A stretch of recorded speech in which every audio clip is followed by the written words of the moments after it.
Welcome back to Gimme Some Truth. We are in the beginning stages of a two-part series. This is kind of exciting for us. We don't normally do two-part series, but we're going to do a two-part series on what we actually see as advisors when people retire. We get questions all the time, and it's understandable because people, for the most part, only retire kind of one time. They don't do this multiple times in their lives. But we get questions all the time in terms of like, what is it like?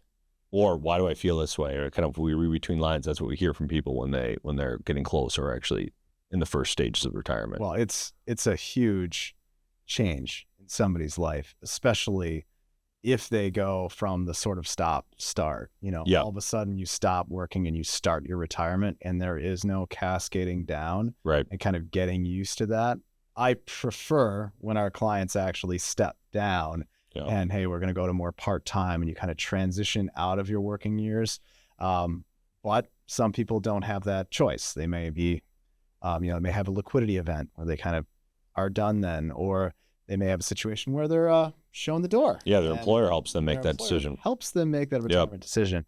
And so, oftentimes we don't get to choose how we retire and the way that we retire. Yeah, and I think society does a really bad job of trying to portray what retirement is by way of film and television and that kind of thing, because it kind of is, it nods to it, the people riding off in the sunset, but it never then completes what that is. And we see it, and it's funny how it kind of almost has phases to it, where the very beginning of it is like a vacation, and then when that vacation feeling starts wearing off and you're like, oh, this is my new reality, we see some interesting things. Yes. And I think it is somewhat gendered too. I think males in general have a harder time with that, or so I've seen it with my experience, that all of a sudden it's this crisis of when somebody asks you, what do you do? Yeah. What are you going to say? Right. And for how many years you're like, oh, I've been an electrician, or I've been a business owner, or and I've done all these different things. And now we pose the question back to the person. It's like, what do you do? And you're like, I'm retired. Are you comfortable with saying that? And also, does your purpose dry up in that situation? Yeah.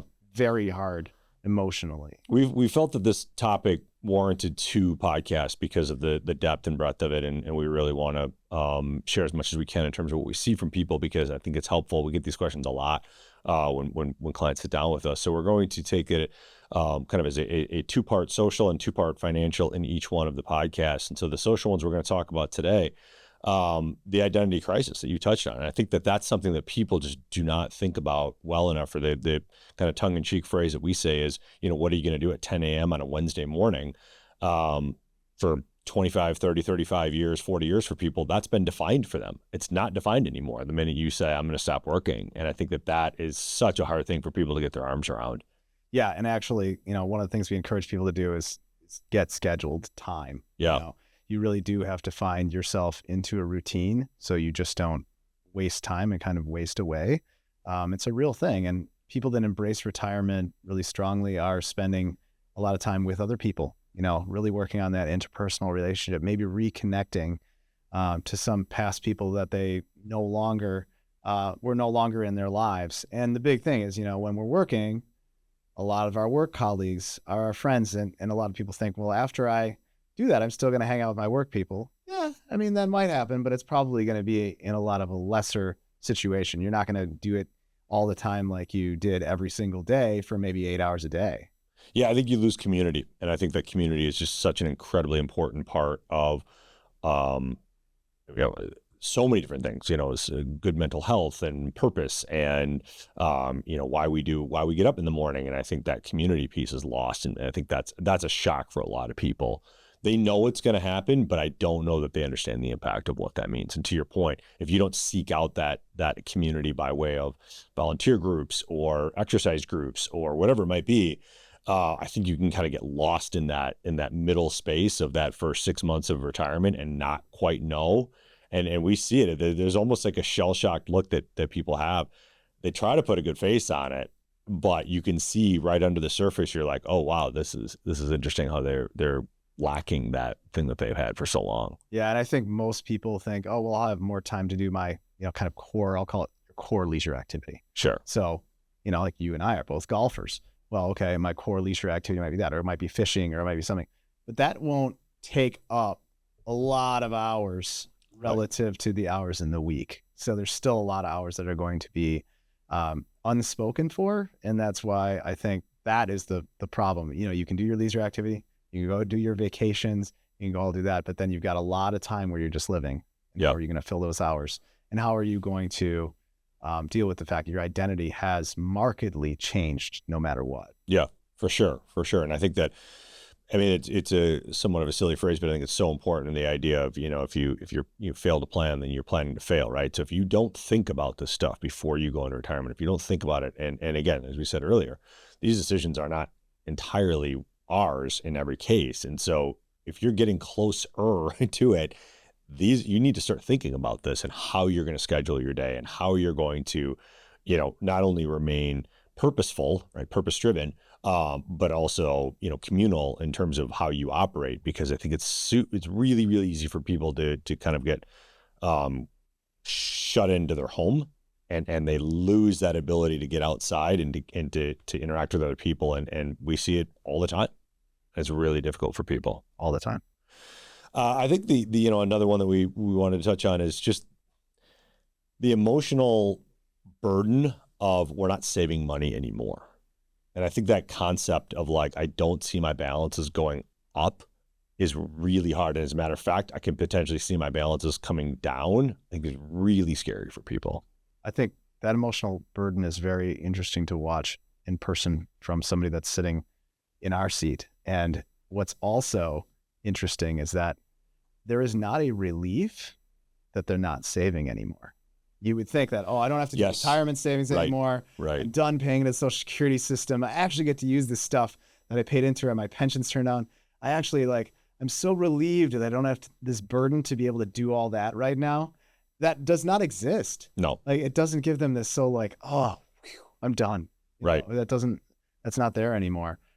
In fact, it's more of a, okay, well now, like, my balances might go down a little bit when I'm taking money out.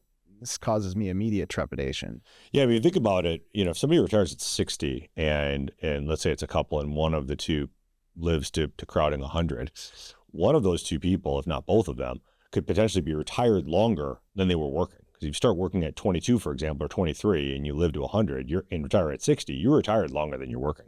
That concept, I think, is really difficult for people to understand the duration with which, you know, retirement will you know, kind of define their lives. In a weird way, we're more retired people than we are working people in that scenario, right? And I don't think people think about it like that. Yeah, and demographically, we're now have a lot more retirees than we ever have, and a lot of them are spending down, and it does take a number of years to start to feel that comfort level start to seep in a bit. Yeah. Now, we've been fortunate because the market has been really good the last 10 years. So if you retire the last 10 years, you're not feeling too bad, because guess what? Your assets have gone up. If you overspent during those years, you really don't feel that too much, because your assets have come up. Oh, I made that up. It's no big deal. But if we go through a protracted down market, I mean, that could have a huge impact. And we talk about psyche. If you already have kind of a negative psyche around that spend down, and then your assets start to go down due to market conditions, how are you going to feel, and how are you going to be able to get out of that? Yeah, I think the maybe summarize it is you as hard as it is, you have to have faith and confidence in the math and in the planning and in the you know, your overall financial plan. The people that do the best by way of adjusting to retirement and then benefiting by way of really driving enjoyment from that process in their lives, that period of their lives, are people that don't think about their money nearly as much as other people might think. And they have confidence in their plan to know that, yep, if the market goes up 10% this year, I'm fine. If it goes down 10% this year, I'm fine. I'm fine either way. Those are the people that, if you want to think about it this way, you kind of quote, do the best in retirement, are the people that have confidence in their plan, and as best they can, limit the amount of reaction that they have to a single headline or a single event or a single year in the market. This is the only time I'll make the pitch for the financial advisor, right? It's like, Yeah, for sure. It's a situation where you have to rely on somebody that you have trust and faith in. There's a lot of choice out there, and I think that most people should have one. Yeah. Because you have to be able to outsource some of this. You're not going to be able to just read a bunch of books and make yourself into a financial advisor overnight. And you probably shouldn't do that in retirement unless you really enjoy managing your own money. Yeah. And even then, you are still an emotional creature. Yeah. And with your own money, you're your own worst enemy and your own worst patient. So, when you're in retirement, you need to have somebody that you can call when you have this sort of crisis of confidence that can go, no, don't worry about it. Or, no, you really do have to worry about it. You need somebody that can give it to you straight. And they're going, no, you are overspending, or no, this downturn is real and it's having an impact on your assets. And we need to pivot a little bit in our withdrawal strategy for these reasons, or our asset allocation for these reasons. So, this is my pitch to, yes, you should have a financial advisor, and you should have a lot of conviction in that financial advisor. So go hire one that you have confidence in, not somebody that you just think is just okay. Absolutely. Yeah. As we've said, the distribution phase of somebody's lives, when they're actually distributing their money back to themselves to be able to pay for their vacations and day in and day out expenses and all these things, it's the most complicated part of financial planning. It's the most complicated phase. You would think the accumulation phase is, but actually, as long as you're contributing to 401ks and doing the things you're supposed to do that way and have halfway decent allocation, you're probably going to be okay.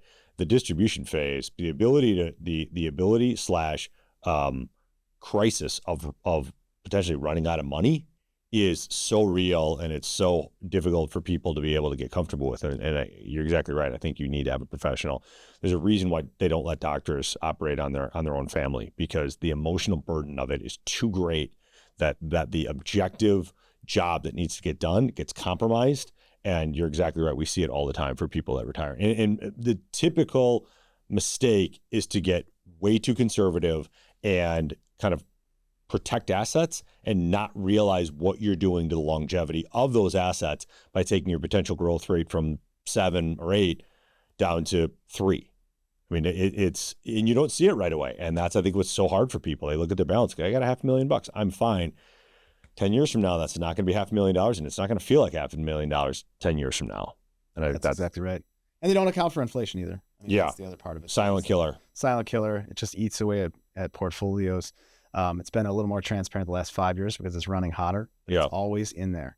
We almost never have deflation unless stuff's really bad, and then your balances are way down anyway. So, if we're seeing some of that, that's where we need to plan. And I absolutely agree with you. And I think also when you have a spouse situation, one person might be like super passionate and into it and everything, but the other spouse usually isn't. Yeah. And so if there is an uneven burden of finances there can be blame placed, there can be bad decisions made that, affect both people in the relationship and their family unit too. So again, that's why I think people need professionals to be able to help them. What is the most important thing within that construct that an advisor does for somebody in their first 10 years of retirement? I mean, how do you define that? What is, if you had to boil it down to, what is the one thing that the advisor lends to it? Is it something objective?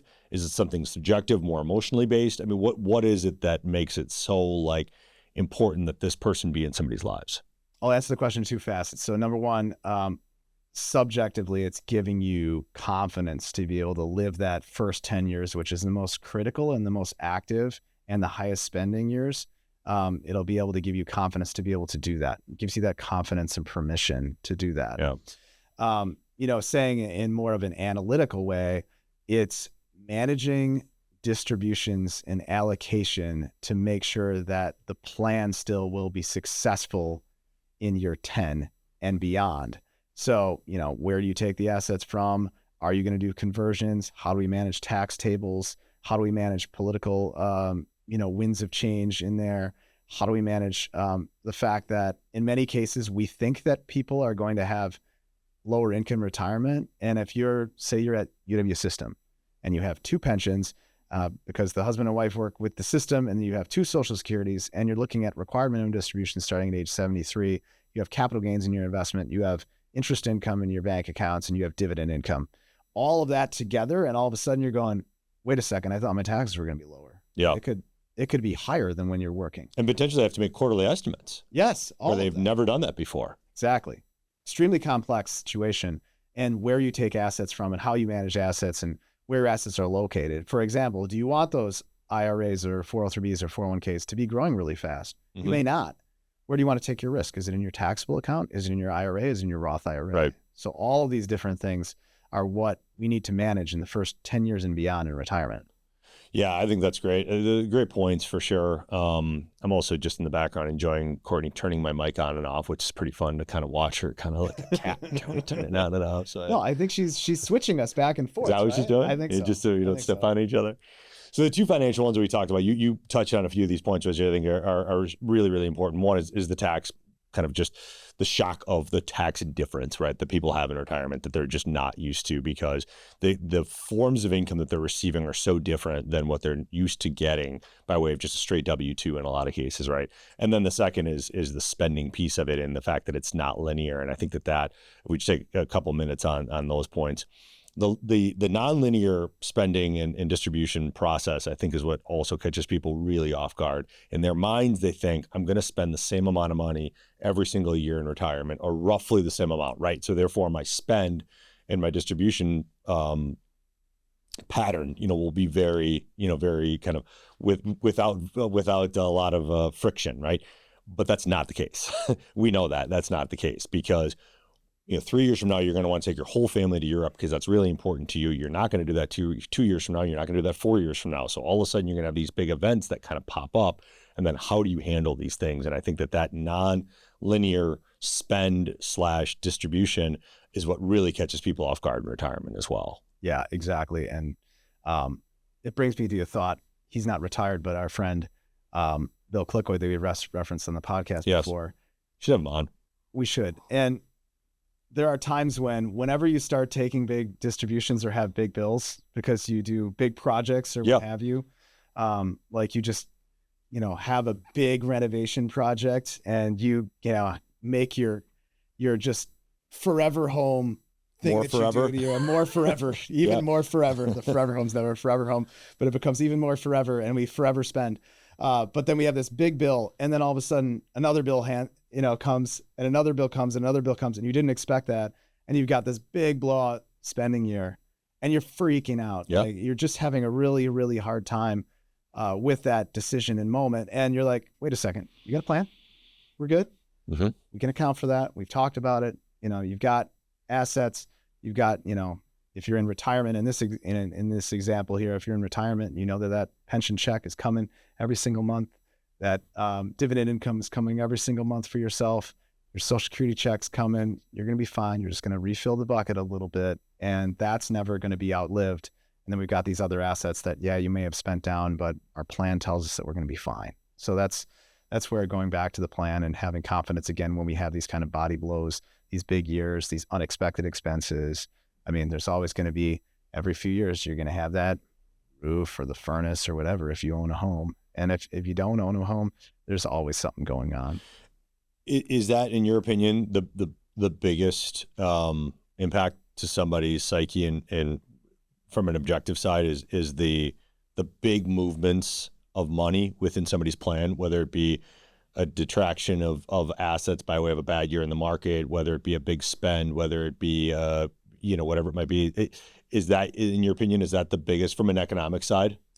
I would say yes. And also when one or both of the spouses, if we have a 2-spouse household, is feeling a lot of anxiety, and then it just permeates the household, and it just really impacts that. I can think of a couple clients that there's one person that has a lot of anxiety. We have one client that, just on the cusp of retirement, a lot of anxiety for the one client, and it really does impact the whole relationship because you can feel it in the meetings. And we've seen this so many times, and we could probably point to literally a half a dozen clients right now that are likely to retire in the next year that have that feeling.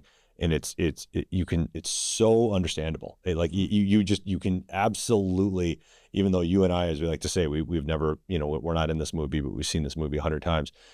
It's palpable, and you can see.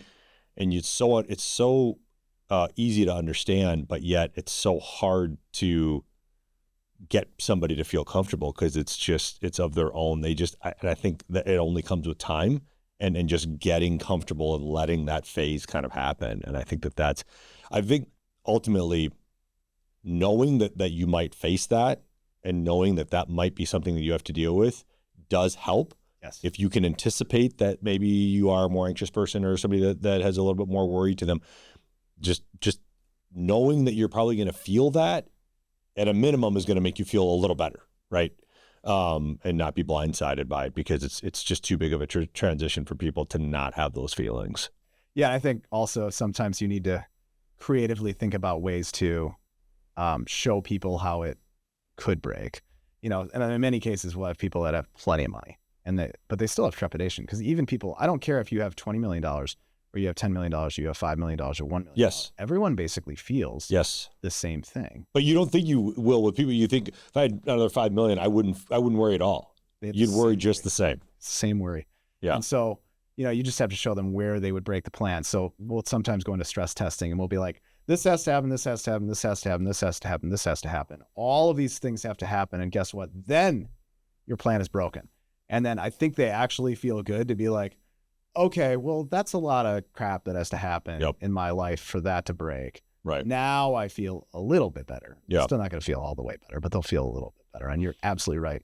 It's trust plus experience. Yeah. And you just have to experience retirement sometimes in order to trust a little bit more and just to be like, okay, you guys got it. And I think that's the crux of why it's so difficult, because Yes. this is not something we do when we're 40 or 45 or 50 for a period of time. It's not a thing, that we do. Even if we had the big spending years, like we were talking about earlier, even if you had the big spending years, you're still have the ability to earn an income. Right. But here we don't have that ability to earn income anymore in many cases, because you don't want to go. Or you're in between jobs for 6 months. Exactly. That's not retirement. So even if you had experience with that, it's still not the same thing. That feels like a good spot to end part one, although I think there's a good question that people should think about out there in the podcast land. I posed this to you yesterday. You have to give up potatoes, you have to give up cheese for the rest of your life. Which one are you giving up? It's so hard, man. It's a pretty even match though, right? It's very even, because there's so many good things out of potatoes, and I actually really like potatoes. I mean, if you're talking about like going to a steakhouse and you have that like loaded baked potato, it's fantastic. For sure. Steak fry. Hash browns is great. Hash browns are great. I make hash browns all the time for my family. But Polly made the most compelling argument and basically said, like, you just, no matter what, you can find replacements for things like potatoes, but you really can't replace cheese. It just is that unique. It has that unique, chemical makeup that you just can't, there's nothing you can do to get that replication. I'm going with cheese. What are you going with? I would probably give up cheese, only to the extent that I don't eat that much of it. But I still don't know if I can be definitive on that. I'm going to change my mind 5 times between now and when we're done. But this is, again, step 1, phase 1, podcast 1. There might be more than 2, honestly. We'll see how far this goes, because this really does hit home with what we think that we do for our clients in terms of when we provide value. It's hard to measure, but the subjective value of having somebody there that you can call when things get weird, or your brain just starts to spin, or you're staring at the ceiling when it's 2 a.m, that value is something that we definitely sense and that we take really, really serious, because getting people to a level of comfort in retirement is one of, if not the most important things that we do as financial advisors. And so we hope that you found value in this, and we'll, again, come out with a series 2, maybe a series 3 and 4. We'll see where it goes with it. But thanks so much for your time today, and we'll talk to you again on Gimme Some Truth. Walkner Condon Financial Advisors is a registered investment advisor with the SEC. Registration with the SEC does not imply a certain level of skill or training. The opinions expressed by the participants of this podcast are their own and do not reflect the opinions of Walkner Condon Financial Advisors. All statements and opinions expressed are based upon information considered reliable, although it should not be relied upon as such. Any statements or opinions are subject to change without notice. Information presented is for educational purposes only and does not intend to make an offer or solicitation for the sale or purchase of any specific securities, investments, or investment strategies. Investments involve risk and, unless otherwise stated, are not guaranteed. Information expressed does not take into account your specific situation or objectives and is not intended as recommendations appropriate for any individual. Listeners are encouraged to seek advice from a qualified tax, legal, or investment advisor to determine whether any information presented may be suitable for their specific situation. Past performance is not indicative of future performance. Thanks for listening, and for further information, please visit WalknerCondon.com.